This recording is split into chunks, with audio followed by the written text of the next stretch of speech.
नमस्कार, आप देख रहे हैं मातृभूमि। मैं आपके साथ शोभना यादव। मातृभूमि की शुरुआत आज की बड़ी खबर से, और ये बड़ी खबर देश की राजधानी दिल्ली से। खबर ये मिल रही है कि दिल्ली में एक क्लास टीचर ने 5वीं क्लास की छात्रा को पहली मंजिल से फेंक दिया है। घटना के बाद अभिभावकों ने स्कूल में जमकर हंगामा किया, स्कूल में तोड़फोड़ की। मिल रही जानकारी के मुताबिक गुस्साए लोगों ने आरोपी टीचर को क्लासरूम के अंदर बंद कर दिया। घटना राजधानी के देशबंधु गुप्ता रोड थाना क्षेत्र की है। घायल छात्रा का अस्पताल में इलाज चल रहा है। बताया ये जा रहा है कि क्लास टीचर ने पहले पेपर कटिंग कैंची से छात्रा को चोट पहुंचाई और उसके बाद पहली मंजिल से धक्का दे दिया। पुलिस ने हत्या की कोशिश की धाराओं के तहत केस दर्ज कर लिया है। आरोपी स्कूल टीचर का नाम गीता देशवाल है। तो छात्रा को पहली मंजिल से फेंकने का आरोप इस टीचर के ऊपर लगा है। 5वीं कक्षा की ये छात्र जिसको फेंका गया नीचे, क्लास टीचर ने पहले पेपर कटिंग कैंची से छात्रा को चोट पहुंचाई। पुलिस ने हत्या की कोशिश की धाराओं के तहत मामला दर्ज कर लिया है। आरोपी स्कूल टीचर का जो नाम है वो गीता देशवाल है। ये उस कक्षा की तस्वीरें हम आपको दिखा रहे हैं। ड्राइंग क्लास लग रहा है ऐसी, शायद ये ड्राइंग क्लास चल रही थी। इस तरीके से सामान फैला हुआ है। पहली मंजिल से छात्रा को फेंकने का आरोप इस टीचर के ऊपर लग रहा है। अभिभावकों ने जमकर हंगामा किया है, तोड़फोड़ की है, और देखिए उसके बाद इस क्लासरूम की क्या हालत है। फिलहाल छात्रा अस्पताल में भर्ती है उसका, और ये दिल्ली पुलिस के तमाम वाला अधिकारी मुआयना करने के लिए उस स्कूल में पहुंचे हैं जहां से ये शिकायत मिली। अभिभावकों ने जमकर हंगामा किया। पहली मंजिल से स्कूली छात्रा जो कि 5वीं कक्षा में पढ़ती थी, क्लास टीचर के ऊपर आरोप लगाया उसको फेंकने का। छात्रा की मां ने एबीपी न्यूज से खास बातचीत की। क्या कुछ कह रही है ये मां, वो सुनिए आप। पीड़िता की मां इस वक्त हमारे साथ मौजूद है। बच्ची की अभी तबीयत कैसी है? मतलब उतनी ठीक नहीं है। मेरे लड़के को पूरा सूजन आ रही है, पूरा कैंची घुपर रखी है। यहाँ पर जो छोटी वाली कैंचियाँ नहीं होती वो मैम ने घुसर रखी है माथे में पूरा। जब तो देखी ना, अभी मेरे बच्ची कह रहे पूरा मैडम ने मेरा पहले तो बाल नोचा है एकदम से करा, फिर जाकर कैंचियाँ मारी है। मैं पूरा मेरे बच्चे के बुरा हाल हो रही है माथे के। क्या बताया बच्ची ने, घटना कैसे हुई, क्या हुआ, मतलब क्लास में क्या हुआ? क्लास के बारे में अभी कुछ नहीं बता रही। मतलब डॉक्टर ने बोला इसको ज़्यादा बोलाओ नहीं, मतलब बात ही मत करो, उसको आराम करने दो। तो इसलिए हम बच्चे से कुछ पूछे नहीं। आपको क्या पता चला? क्या बच्ची को धक्का भी दिया है? कौन सी फ्लोर से दिया? ऊपर से फेंके, दूसरे मंजिल से फेंक दिए बच्चे के मारी नीचे। तो क्या हुआ, क्या था, मतलब क्लास में क्या कुछ बच्चों को क्या किया, क्या है? ऐसे भी सजा क्या देना, बच्चे के ऊपर से फेंकेंगे। आज मान लीजिए हमारे बच्चे को कुछ हो जाते तो हमारे तो बच्चे तो जान से चले जाते। ऐसे तो नहीं करना चाहिए ना मैडम के। जो भी बच्चे करे, गलतियां करे, माँ बाप को कंप्लेन करो, माँ बाप नहीं सुधारे उसके बाद शरारती करे, कुछ भी करो, हमें से शिकायत करते हैं। डीसीपी सेंट्रल श्वेता चौहान भी एमसीडी स्कूल पहुंची। श्वेता चौहान ने कहा कि बच्ची खतरे से बाहर है और पुलिस कानूनी कार्रवाई कर रही है। सुन लेते हैं डीसीपी साहब को।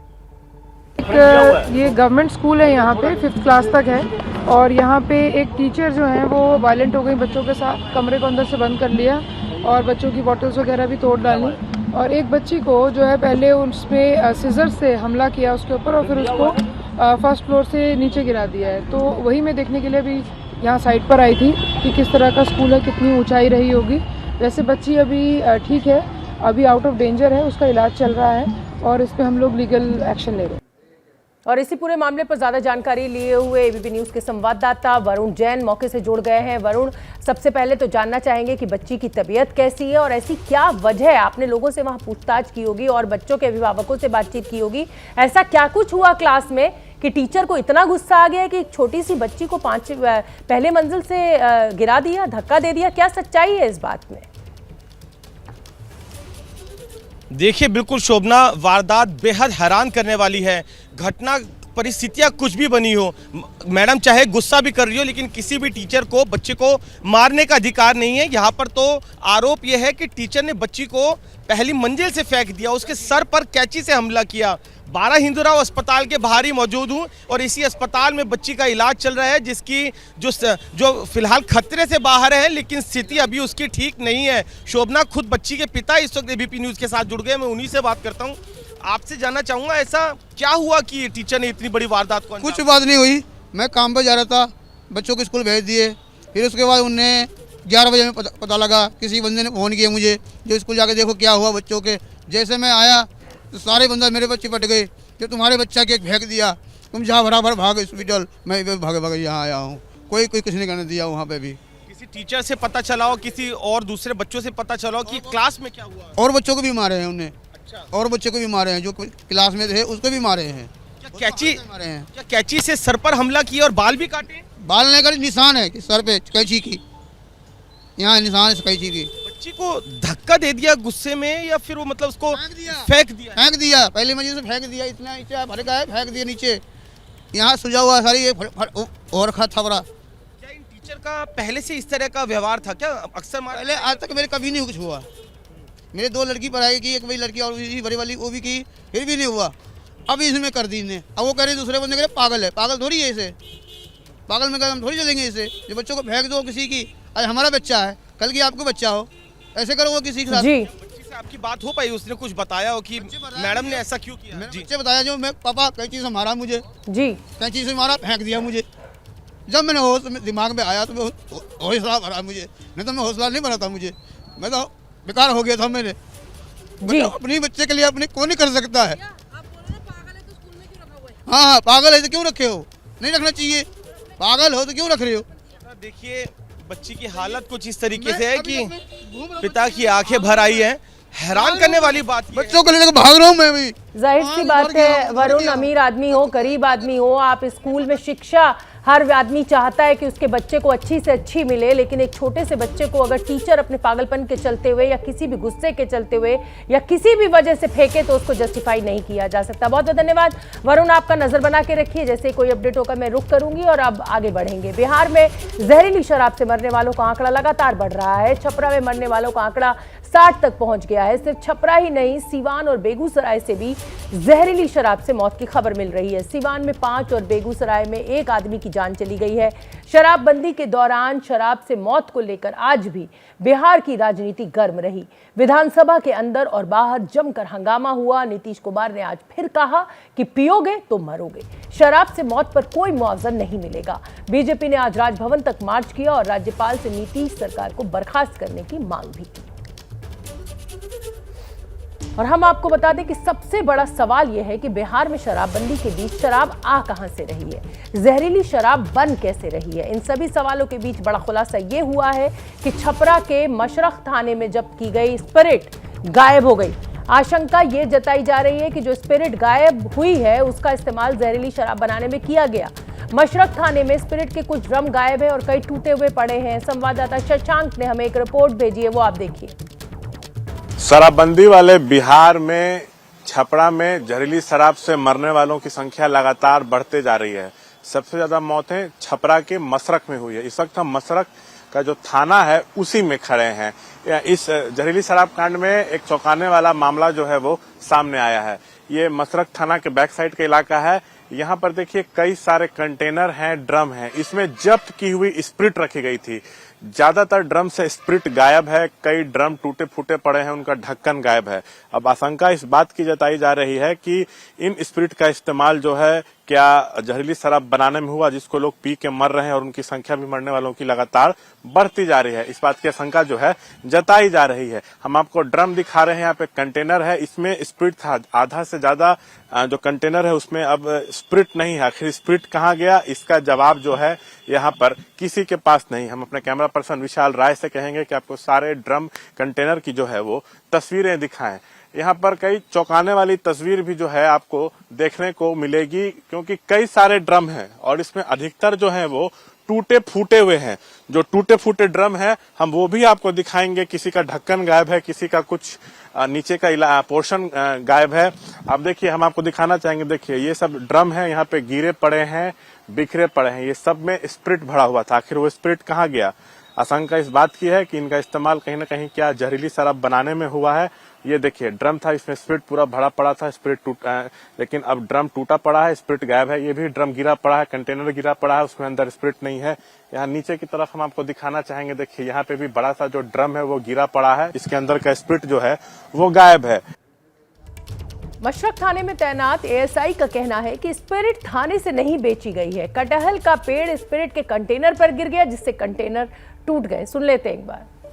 सर, पीछे जो स्पिरिट का कई सारा बोतल है, इसमें से कई टूटा पड़ा है, किसी का ढक्कन गायब है, तो ये स्पिरिट जब्त स्पिरिट कहाँ गया? क्या सवाल उठ रहा है, क्या इसी को से जहरीली शराब बनाई गई इससे? जी नहीं, वहाँ पर एक कटहल का पेड़ था। अगले साल शायद बारिश ज्यादा हुआ था, तो इस कारण से लगातार बारिश होने के कारण पेड़ गिर गया। बहुत भारी पेड़ था, तो गिर गया, इससे कुछ ड्राम भी नष्ट हुआ है। गिर पड़ गया था तो उसमें से कुछ नष्ट हुआ है, उसका सनहा भी दर्ज किया गया है। तो प्रमोद कुमार यहाँ पे एएसआई हैं। प्रमोद जी, जैसे आशंका इस बात की भी जताई जा रही है, जैसे इस एरिया में जहरीली शराब से कई लोग मरे हैं, तो आशंका इस बात की भी जताई जा रही है कि जो जब्त स्पिरिट था उसको धंधेबाजों को बेच दिया गया, जिससे शराब बनाई गई। क्योंकि यहाँ पे उत्पाद विभाग की टीम भी आई थी और सैंपल लेके गई। जी, जो वहाँ जहाँ ड्राम रखा हुआ है ना, अगर पीछे भी सीसीटीवी कैमरा लगा हुआ है, अगर किन्हीं को शक लगता है कि यहाँ से कोई सामान इधर उधर हुआ है, तो सीसीटीवी कैमरा के फुटेज भी देख सकते हैं। इसके लिए वहाँ पीछे जाके नहीं है तो आप जाकर खुद देख सकते हैं। और इसी खबर पर ज्यादा जानकारी लिए हुए पटना से एबीपी न्यूज संवाददाता प्रकाश कुमार जुड़ रहे हैं। छपरा से शशांक हमारे साथ जुड़ गए हैं। प्रकाश, आपका रुख पहले करूंगी। सियासत है कि थमने का नाम नहीं ले रही है और इधर मरने वालों का आंकड़ा लगातार बढ़ता जा रहा है। क्या अपडेट आपके पास है? क्या और भी लोग हैं जिनका भी उपचार चल रहा है और जिनकी स्थिति क्रिटिकल बनी हुई है? देखिए, जो खबरें आ रही हैं उसके मुताबिक अभी भी उनकी संख्या है ऐसी जो कि काफ़ी गंभीर अवस्था में है और उनका इलाज चल रहा है। कुछ पटना पीएमसीएच में भी हैं। पर सवाल ये उठता है कि जो हमारे सहयोगी शशांक ने खबर दिखाई कि कैसे स्पिरिट जो जब्त है वो उसे क्या बेचा गया है, ये सवाल है। पर हमने जैसा कि पहले भी बताया था कि किस तरीके से अजब गजब तरीके से शराब की तस्करी बिहार में होती रही है। ये किसी से बात छिपी हुई नहीं है। दो तरीका है। एक तो ये है कि जो जिस गाड़ी में शराब की बोतलें लाई जाती हैं उसमें तहखाने बनाए गए होते हैं, और कई बार तो ऐसा देखा गया कि एम्बुलेंसेज में, बस में, जीप में, हर चीज़ में ढोया गया। कई बार तो साइकिल से इधर से उधर लोग पार कर जाते हैं। लेकिन जो बड़ी बस में, बड़े ट्रक में आते थे, उसमें से ये आरोप लगता रहा है कि पुलिस वाले ही जैसे अगर एक ट्रक पकड़ा गया तो उसमें से आधा जब्ती में दिखा दिया, आधा उसको निकाल दिया, पैसे ले लिए। कई थानों में भी कई बार छापेमारी की गई है। कुल मिलाकर प्रकाश, आप ये कह रहे हैं कि नीतीश कुमार की पुलिस है जो कि भ्रष्ट है और इसी लापरवाही के चलते हुए इतने लोगों की जान जा रही है और अक्सर ऐसी खबरें आती है। शशांक का मैं रुख करना चाहूंगी। शशांक छपरा में मौजूद है, वो छपरा जहां पर जहरीली शराब पीने से बहुत लोगों की जान चली गई है और अभी भी कई लोग क्रिटिकल बने हुए हैं। शशांक, इस समय का अपडेट बताइए। लेकिन एक बात तो ठीक है कि पुलिस भ्रष्ट है, क्या नागरिकों की कोई जिम्मेदारी नहीं है? क्या आप लोगों से बात कर रहे हैं? इस तरीके की शराब का सेवन, जिस राज्य में शराब बंदी हो वहां पर शराब का सेवन करके तो कानून लोग भी तोड़ रहे हैं ना।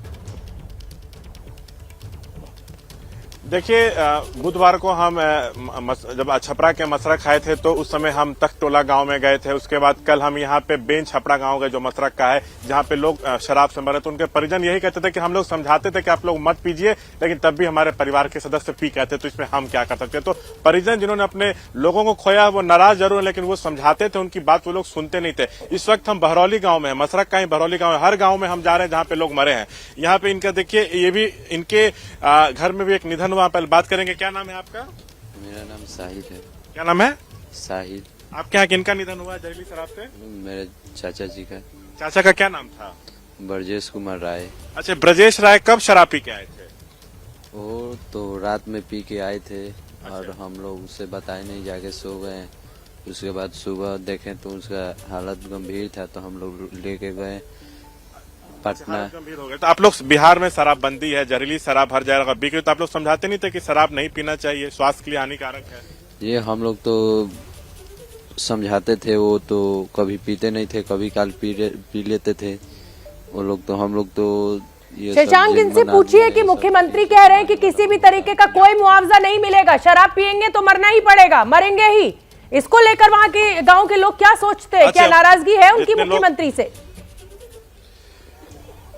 देख, जैसे आपके चाचा मरे हैं तो और भी लोग मरे, तो उनके परिजन मुआवजे की मांग कर रहे हैं। क्या आप भी मुआवजा चाहते हैं? हाँ, जो तो होना था वो हो गया। अब सरकार से यही अपील है, जो मुआवजा है वो लेकिन दिया जाए। मुख्यमंत्री कहते हैं कि लोग पिएंगे तो मरेंगे, मुआवजा नहीं मिलेगा, तो क्या इस बात से नाराजगी है? बहुत नाराजगी है, ये ऐसा थोड़ी ना है। अब बिहार में बहुत तरह के आदमी हैं, हम लोग के पास यहाँ ये सब 300 कमाने वाले आदमी है, कभी कल पीना चाहते हैं तो हम लोग के पास उतना, इन लोग के पास इतना पैसा नहीं है जो 1000-2000 को दारू पी सके। और तो मुख्यमंत्री की जो बात कह रहे हैं वो गलत कह रहे हैं। जी बिल्कुल गलत कर रहे हैं। अब ये कोई बात थोड़ी हुआ, वो सरकार है आपका, आप थाम रोक कीजिएगा तभी ना रोक पाएगा। अच्छा, जो आपके चाचा मरे उनका हमें तस्वीर दिखाइएगा पैन कार्ड में। इनके पास देखिए पैन कार्ड है, उसमें इनके चाचा की तस्वीरें। सीधा कीजिए, इसको सीधा कीजिए, उल्टा पकड़े हुए हैं, इसको सीधा करें। देखिए यही तस्वीर है जो इनके चाचा मरे हैं, ब्रजेश कुमार, ये उनकी तस्वीर है। 1997 उनका डेट ऑफ बर्थ है, एक छोटा सा बच्चा इनका है।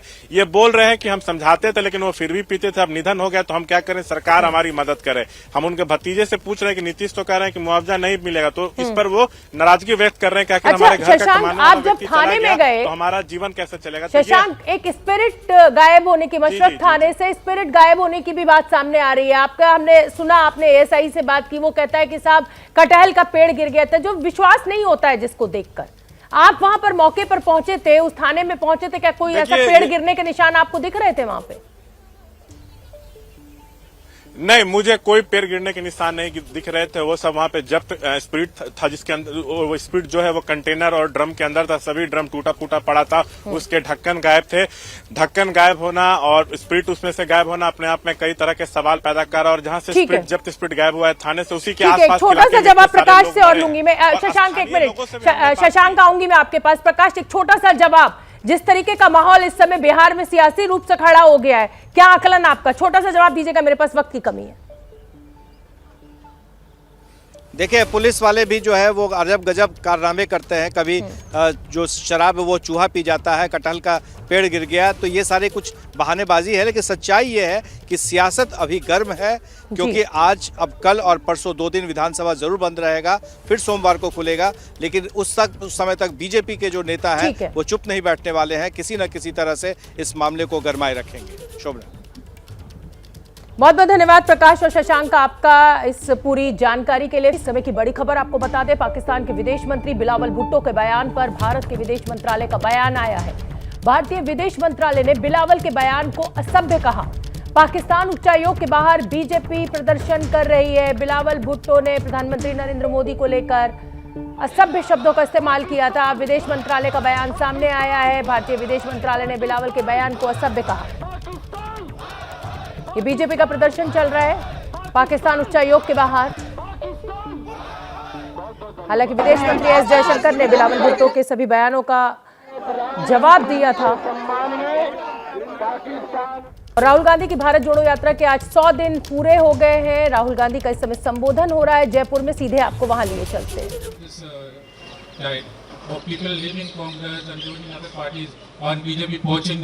Where is the tide? Last I heard, Congress won the election in Himachal Pradesh. You are not congratulating us for that. No, how come you haven't said? How come you haven't said congratulations, Congress Party winning Himachal Pradesh? That you're not saying. That is only a drop in the ocean, actually. No, it's not. See, please don't underestimate what the Congress Party is. See what has happened, and with all due respect, you have been responsible for it. Is there Hindi mein? Hindi? English or Hindi? You ask the question, what do you prefer? English. So, there has been a systematic defamation campaign, okay, run against myself for sure, and run against the Congress Party. And the press has participated willfully in this campaign.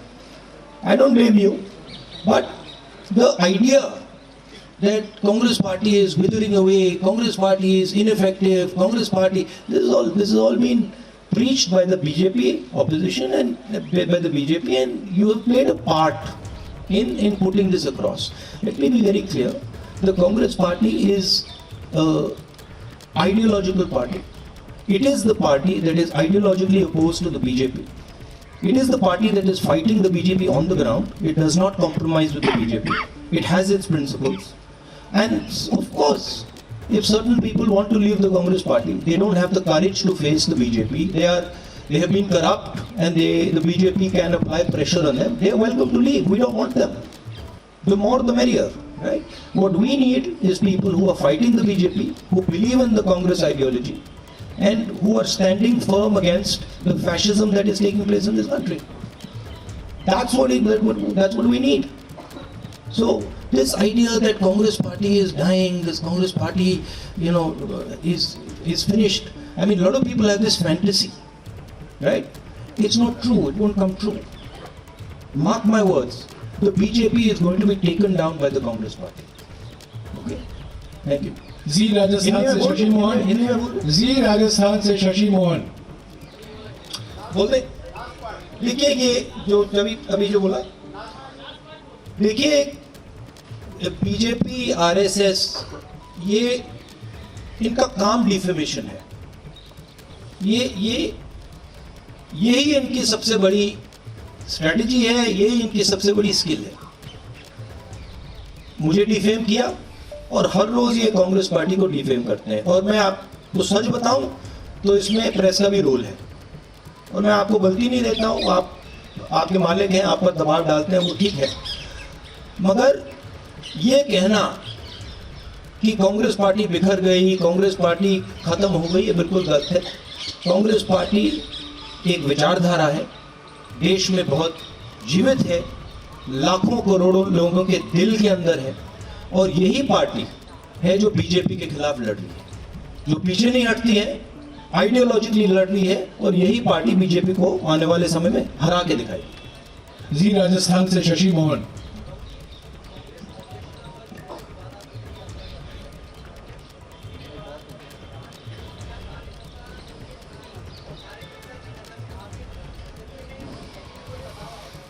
तो भी आपको उनसे पूछना पड़ेगा, वो बताएंगे, मैं कैसे बताऊं? मेरा पर्सनल नजरिया नहीं, लाइफ का एक्सपीरियंस होता है, वो भी एक्सपीरियंस था, ये भी एक्सपीरियंस है, तो एक सफर है, उससे भी सीखने को मिला, इससे भी सीखने को मिला। मगर यात्रा से मुझे पर्सनली तो काफी फायदा हुआ है। यात्रा भी खत्म नहीं हुई है, मगर बहुत सीखने को मिला है। जो सड़क पे दिखता है और चलने से जो दिखता है वो बिल्कुल अलग होता है। मतलब थोड़ी थकान होती है, थोड़ा दर्द होता है, तो तब सुनने में सच्चाई अच्छी सुनाई देती है। फर्स्ट इंडिया से योगेश शर्मा। क्योंकि जब सड़क में चला जाता है तो जैसे हम लाखों लोगों से मिल रहे हैं और 1-to-1 बात होती है, और जब हम सड़क पे चलकर बात करते हैं तो जैसे हम किसान से मिलते हैं तो वो इस बात को समझ लेता है, एकदम समझ लेता है कि ये जो व्यक्ति आया है ये दर्द सह के आया है, ये फालतू में नहीं आया है, ये चल के आया है,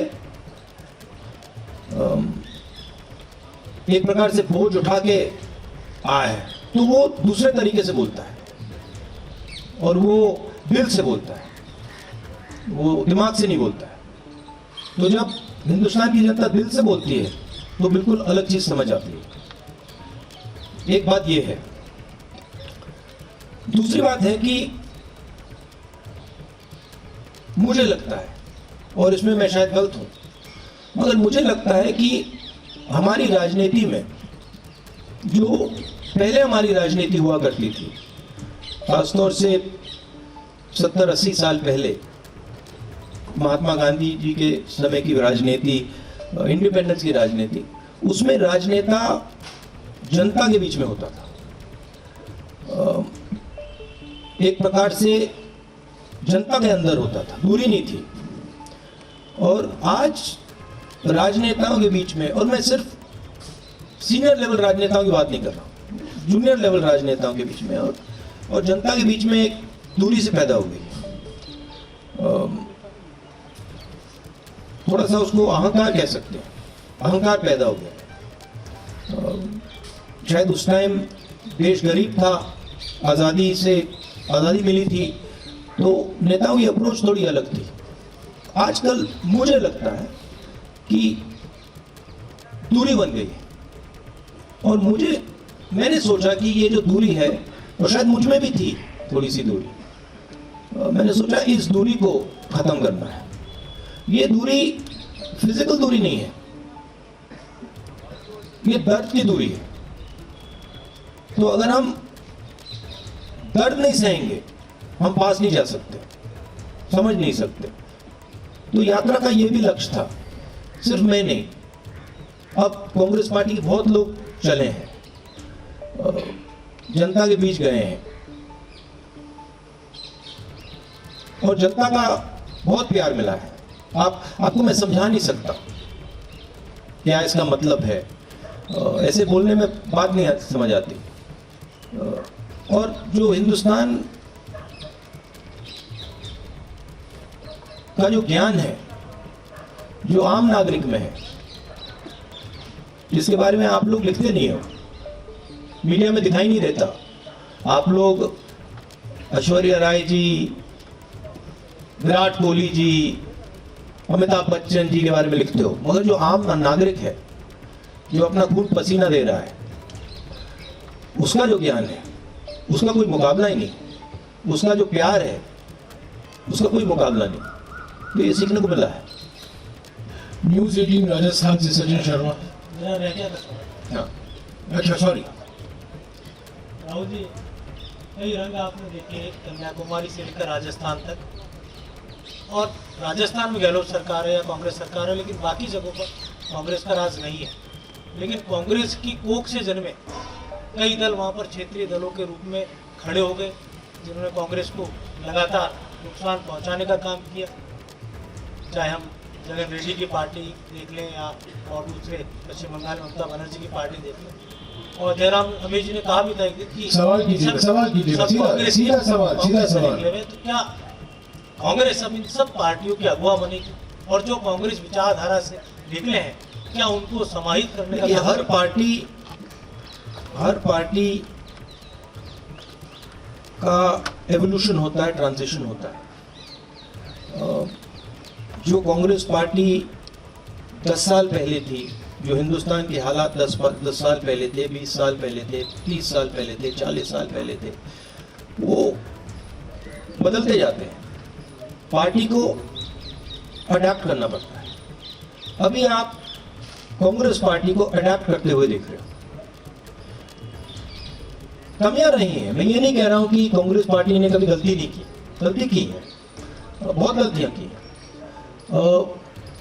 मगर देश के जो हालात हैं,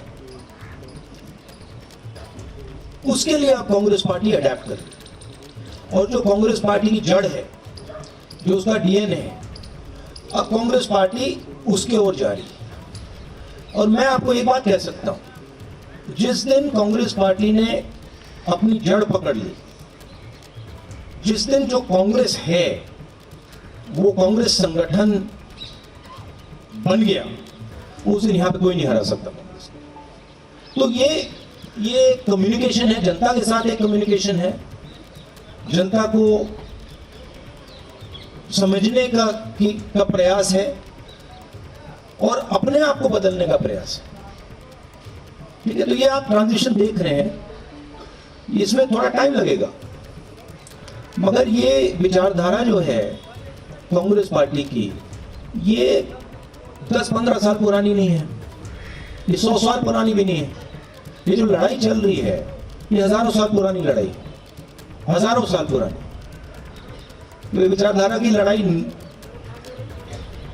पहले थी, आज है, कल भी रहेगी।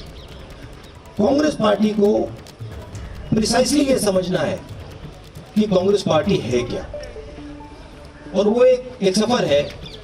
और हमारे लिए जो हो रहा है, मैं आपको बताऊं, ये जो बीजेपी आई है, जो आरएसएस आई है, सारे इंस्टीट्यूशंस को कैप्चर कर लिया है इन्होंने।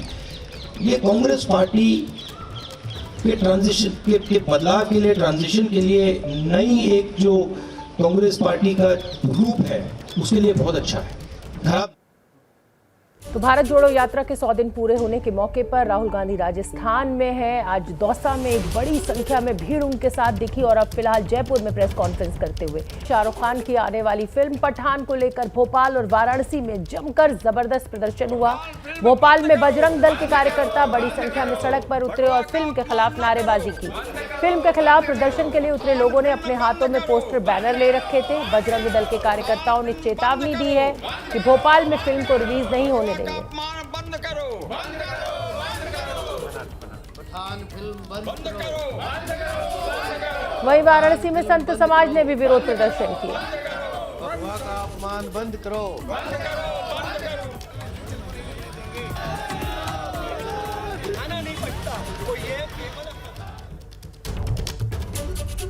महाराष्ट्र से बीजेपी विधायक राम कदम ने कहा है कि हिंदुत्व का अपमान करने वाली किसी फिल्म को महाराष्ट्र में रिलीज नहीं होने दिया जाएगा। क्या वाकई में बोलने को लेकर देश में कोई आपको लगता है कि रुकावट है, स्वतंत्रता नहीं है? देखिए, बोलने के लिए यदि रुकावट होती तो स्वयं कद्दावर और महान अभिनेता अमिताभ बच्चन जी क्या इस बात को वे कह पाते? देखिए, उनकी कला का, प्रतिभा का सारा देश सम्मान करता है और जो बयान उनकी ओर से आ रहा है, क्या यह बयान देते समय उनको किसी ने रोका? नहीं रोका। वो खुल करके ये बयान दे पा रहे, यही बात अपने आप में स्पष्टता से दर्शाती है कि इस देश में पूरी तरह से बोलने की आजादी है। अब खैर, वो मंच फिल्म का होना चाहिए था, पर वो लगभग टीएमसी का मंच है, इस प्रकार से वहां पर सारी बातें सामने आ रही थी। मिथुन चक्रवर्ती जी को उस कार्यक्रम में न बुलाना, कलाकारों के द्वारा टीएमसी की स्क्रिप्ट को पढ़ना, क्या यह भी बयान उसी भी स्क्रिप्ट का हिस्सा था? क्योंकि टीएमसी उस मंच से कला और प्रतिभा के बारे में मंथन होता, पर वह कम, और टीएमसी के प्रचार का ही वहां पर सारा प्रयोजन दिख रहा था। तो केवल और केवल महान कलाकार अमिताभ जी का वह खुद का निजी बयान था या टीएमसी की स्क्रिप्ट थी, यह एक मंथन का और चिंतन का विषय है। आप एक बड़ी बात कर रहे हैं कि यह उनका निजी बयान था या टीएमसी की स्क्रिप्ट थी। आपको ऐसा क्यों लगता है कि टीएमसी की यह स्क्रिप्ट भी हो सकती है? क्या आपको लगता है इसके पीछे कोई राजनीतिक मकसद साधने की कोशिश इन कलाकारों के जरिए टीएमसी करना चाहती है या करती दिख रही है? देखिए, उस भूमि के सबसे बड़े कलाकार हैं मिथुन चक्रवर्ती। उस कार्यक्रम में उन्हें नहीं बुलाया गया। क्या कारण था उनको न्योता नहीं दिया? क्या कारण था? है इसका कुछ जवाब? तो यह पूरी तरह से 2024 के चुनाव का टीएमसी के द्वारा अप्रत्यक्ष रूप से आगाज था। तो राम कदम जी कह रहे हैं कि महान एक्टर अमिताभ बच्चन जो लाइनें पढ़ रहे थे वो टीएमसी की स्क्रिप्ट थी, जो शाहरुख खान ने कहा वो टीएमसी की स्क्रिप्ट थी। अब महाराष्ट्र के अमरावती से जो निर्दलीय सांसद है नवनीत राणा, उन्होंने कहा कि क्या सही है क्या गलत, ये फैसला सेंसर बोर्ड पर छोड़ देना चाहिए। उनको भी सुन लेते हैं। कि हम भी बहुत पॉजिटिव हैं, पर मुझे लगता है अगर कोई चीज़ हमारी भावनाओं के साथ, हमारे चीज़ों के साथ अगर खेली जाती है तो मुझे लगता है censor board is always there और उन्हें अपना काम करना चाहिए। हम भी बहुत पॉजिटिव है कि हमारे देश के जितने भी स्टार्स हैं, उनकी पिक्चरें हैं, उन्हें बॉयकॉट ना करते हुए हमारे देश को फाइनेंशियली सपोर्ट करने के लिए उनका बहुत बड़ी मदद लगती है। और इससे पहले पठान को लेकर जारी विवाद के बीच शाहरुख खान ने भी चुप्पी तोड़ी है। शाहरुख खान ने कहा है कि कुछ लोग नकारात्मकता फैला रहे हैं सोशल मीडिया के ऊपर। Social media is often driven by a certain narrowness of view that limits human nature to its baser self. I read somewhere that negativity increases social media consumption and thereby increases its commercial value as well. Such pursuits enclose the collective narrative, making it divisive and destructive. तो फिलहाल मातृभूमि में मेरे साथ इतना ही। मुझे दीजिए इजाजत। शाम 7 बजे भारत की बात में आपसे एक बार फिर होगी मुलाकात। क्या मजबूरी है मेरी बताइए। मैं अभी आपको बताती हूँ कि मैंने ओए होए होए होए नमकीन के चटकारे लेते हुए टकटकी मार के डिबेट शो को पॉज रिपीट कर करके देख रहे हैं जोगिंदर जी। इनकी तरह आप भी देखें अपनी फेवरेट डिबेट्स को रिपीट कर और डाउनलोड कीजिए एबीपी लाइव ऐप अपने स्मार्ट टीवी पर।